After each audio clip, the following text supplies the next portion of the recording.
Umuwi ako ng Pilipinas na hindi alam ng aking pamilya.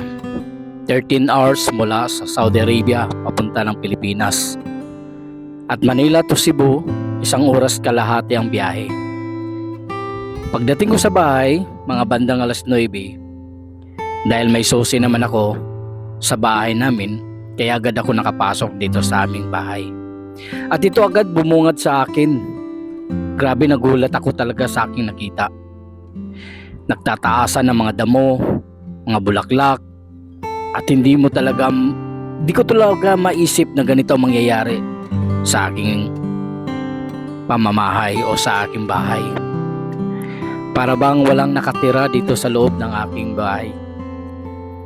Actually naman, hindi naman ito bago para sa akin dahil taon-taon ito lang naman talaga ang madalas na mangyayari, pero mas malala itong nangyayari ngayon. Kaya agad pumasok ako sa bahay at mas lalo akong nawala ng gana. Sa totoo lang, yung pagod ko sa biyahe, yung ganito yung madadatnan mo sa loob ng bahay, sobrang sakit sa totoo lang. Pero wala na tayong magagawa kundi tanggapin uli ang mga pangyayari sa buhay natin na yung gusto natin mangyayari ay hindi talaga mangyayari. Dahil ikaw lang yung may gusto, pero yung kasama mo sa loob ng bahay, wala silang pakiramdam kung ano yung pakiramdam mo. Na gusto mo lang naman sana magpahinga sa loob ng 1 taon na pagtatrabaho mo sa ibang bansa, pero ito yung madadatnan mo. At agad pumunta ako sa kusina at sa banyo. At ito yung nakikita ko, mas lalong sumikip ang dibdib ko at talagang nanghihinayang ako sa lahat ng mga nangyayari dito sa loob ng bahay. Sobrang dugyot, madulas, at tingnan nyo naman yung tiles, sobrang dilaw. Hindi mo sukat akalain na ganito ang mangyayari dito sa loob ng bahay. At ito ang mangyayari sa loob ng bahay. Wala naman sanang bata dito kasi high school na yung anak namin. At wala rin naman siyang trabaho, kundi nandyan lang sa bahay, pero ganito ang mangyayari. Ito yung madadatnan mo. At hinahanap ko pa dito yung ilaw kung saan. At ito nga sa aming dining mas lalo. At hindi lang yang sa makalat, sobrang baho, amoy panis na hindi mo malaman kung saan sulok o saan nanggaling yung panis o yung amoy na nandito sa kusina. Kaya hinanap ko agad ang ilaw dito sa kusina at nakita ko nga, at yun nga ang bumungad sa akin. Yung sponge, grabe, sobrang itim, ang dumi. At ito pala yun dahilan kung bakit nangangamoy yung panis ng kanin na iwan. Yung gasol o yung gas rinse, sobrang dumi, malagkit, puro mantika. At hindi ko na binuksan yung ref dahil alam ko mas lalong malala ang amoy doon sa loob ng ref, kasi meron yan mga leftover, yung mga patis, yung mga kung ano-ano na lang ang naiiwan na hindi nauubos. Grabe, nasasaktan ako sa aking nakikita. Mas lalong lumiit yung aking mundo nung makita ko talaga ito. At umakyat ako sa taas at ito yung nadatnan ko nga. Wala rin pagbabago. Kahit anong linis mo, pag iniwan mo malinis, pagbalik mo ganito ang mangyayari. Ay, ang pagod ko, mas lalo akong napapagod sa nakikita ko.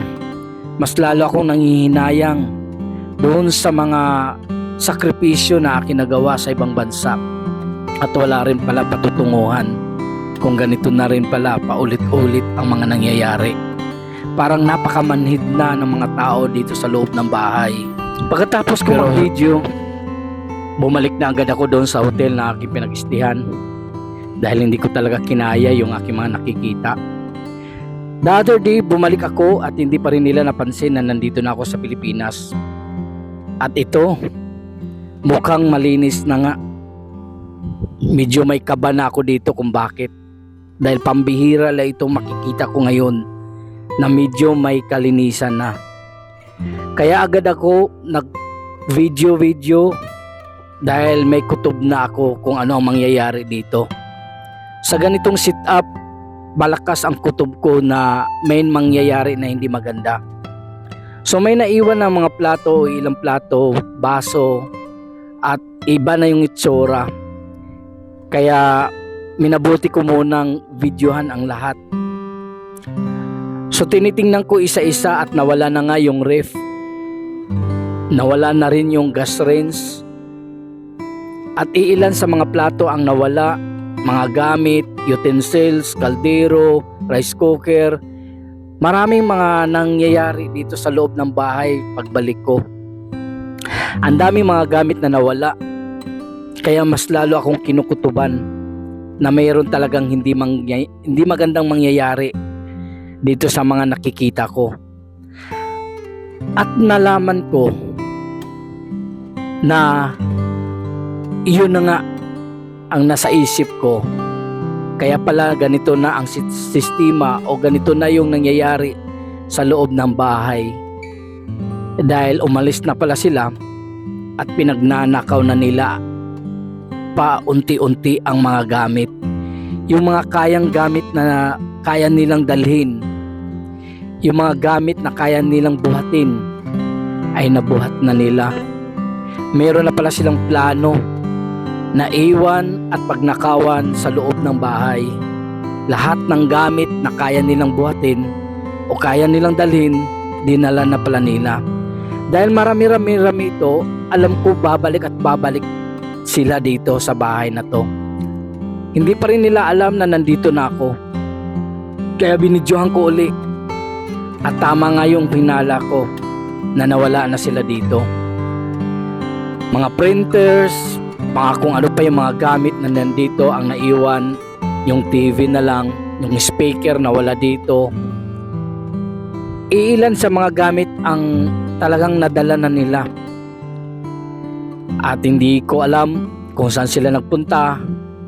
At hindi ko rin alam kung kailan o yung mga araw na ba yun agad ay nalaman nila na nandito ako. Kasi hindi pa ako nag-post nun eh. Hindi pa ako nag-post sa Facebook na nandito na ako sa Pilipinas. So dito, hindi pa masyado pumasok sa isip ko o hindi pa talaga na-absorb yung kung ano nangyayari dito sa paligid na to. Ang alam ko lang, videohan ng videohan. At inisip ko, siguro kailangan ko na lang siguro maglinis at tanggapin ang lahat. At nandito na nga lahat ang mga frame na gawa ko. Nakaano na at nakabalot na rin nakahanda na rin yung carpet na galing pa ng Saudi. At sobrang dumi na nga itong dining namin, para wala talaga nag-aalaga. At sinisiguro ko babalik at babalik ito kasi marami naman silang nakuha at may mga iilan pa sa mga gamit na binalot na nila o siguro naisip nila balikan pa to ng mga susunod na mga araw.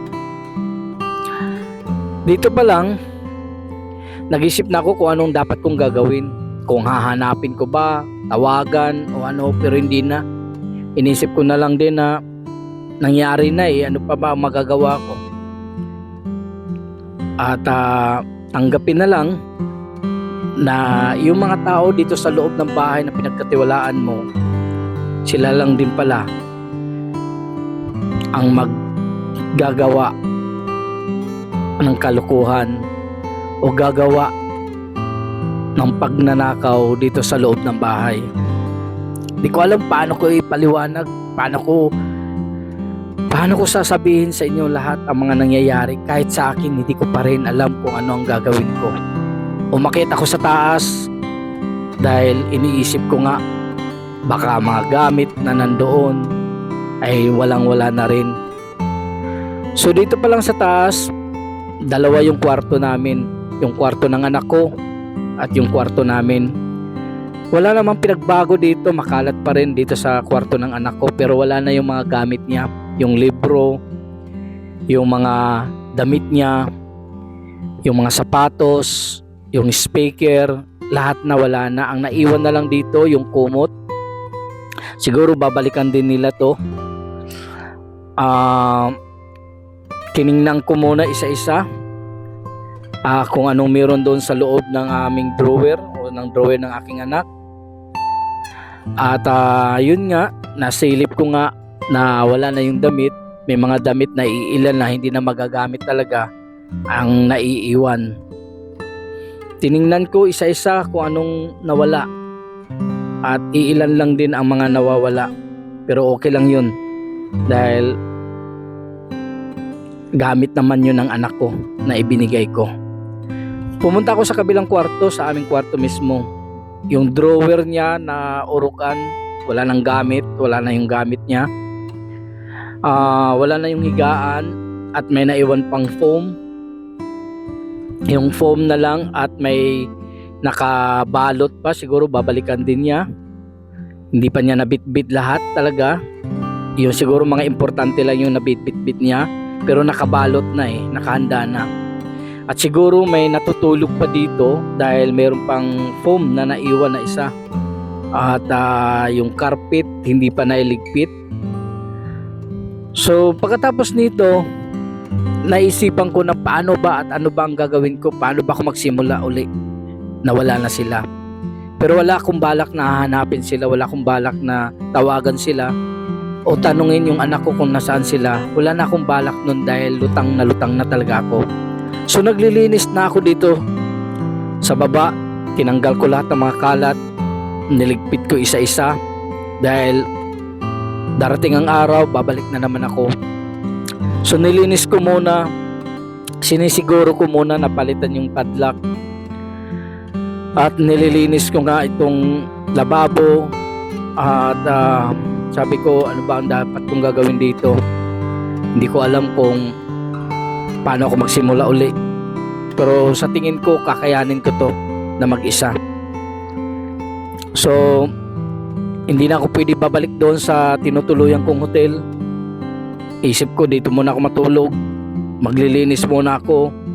May nailan pa namang gamit na naiwan. So yun, nilalagyan ko na, tinanggal ko na yung mga kalat, tinapon ko lahat-lahat. Yung mga frame binalik ko na kasi inisip ko na baka balikan niya ang ilan sa mga gamit na naiwan. Kaya nagpalit agad ako ng padlock at ipinagbilin ko sa isang taong titingin-tingin muna dito sa loob ng bahay. Pagkatapos noon, naisip ko talagang baguhin na lang lahat. Bibili na lang ng uli at magsimula na uli. Kaya binago ko yung pintura ng buong bahay.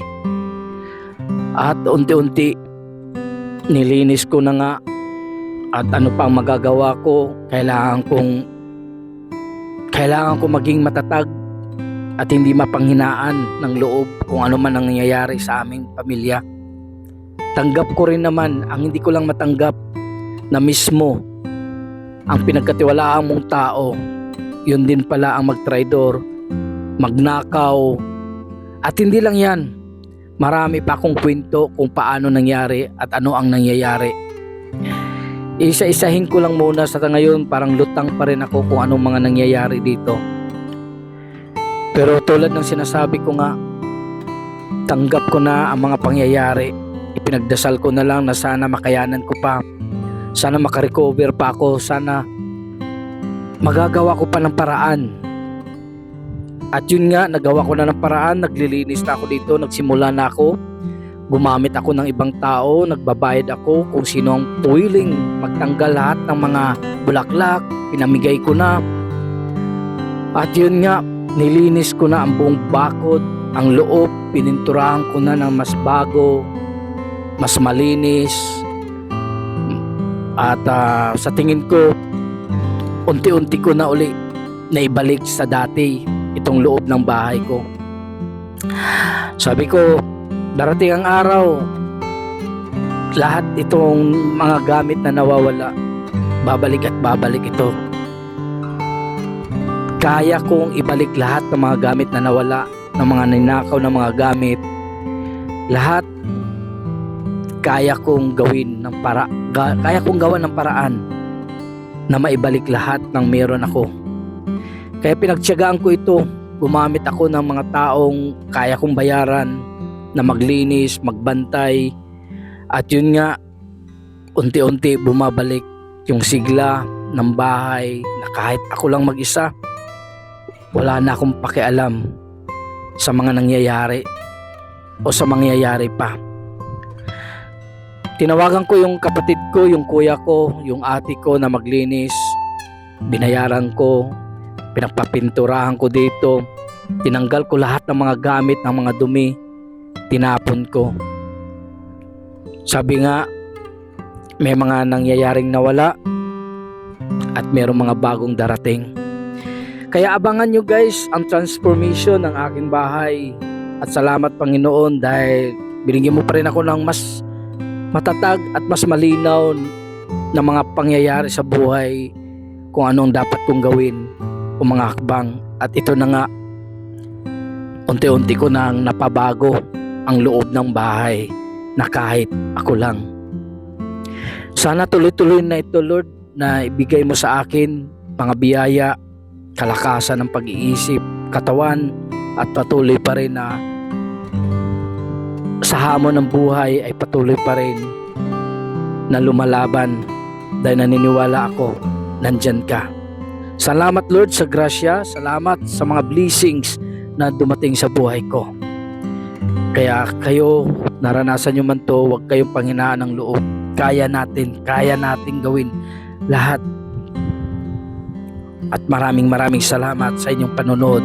Abangan nyo guys ang part 2 at ibibigay ko sa inyong lahat ang istorya ng buhay na meron ako. Kaya maraming salamat. God bless. Bye-bye.